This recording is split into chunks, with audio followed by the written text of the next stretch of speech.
I almost threw away the thing that saved my life. It happened while I was cleaning out the storage closet in my new apartment.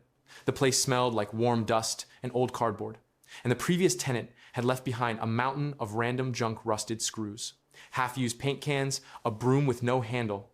Behind one of the cans, I found a small white envelope. No name, no stamp. Just a single line written in faded ink. Do not throw away.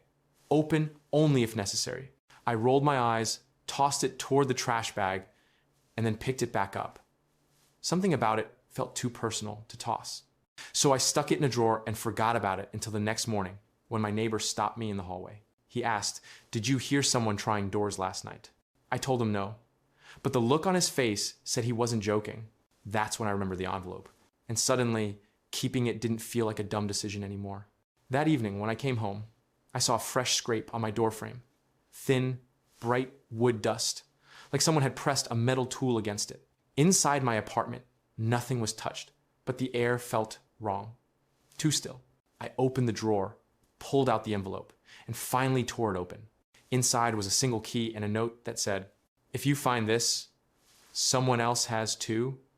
Lock the bottom bolt tonight." My bottom bolt barely worked. I'd never used it. But around midnight, I forced it shut. It screeched like it hated being touched, but it locked. At 2:40 a.m., a soft tapping woke me up. Not knocking tapping, slow and deliberate, like fingertips counting. Then a voice whispered through the door. "Come on, you didn't lock the bottom one last time." The doorknob jiggled. Hard. I didn't move a muscle. And after a full minute, the footsteps drifted away. In the morning, I went straight to the building manager. When I showed him the envelope and the key, he let out this long, exhausted sigh. He told me the previous tenant had a stalker, someone who used to come by late at night and try every door in the hallway. The tenant had left that envelope behind as a warning, just in case the guy ever returned. The key wasn't for my door. It was the stalker's spare key, the one the tenant had taken from him before moving out. Maintenance had already found tool marks on 2 other doors that week. Whoever visited mine didn't care who lived there. Now they were checking for opportunity. That envelope probably stopped him from getting inside. And yeah, I'm never ignoring a strange warning ever again. Sometimes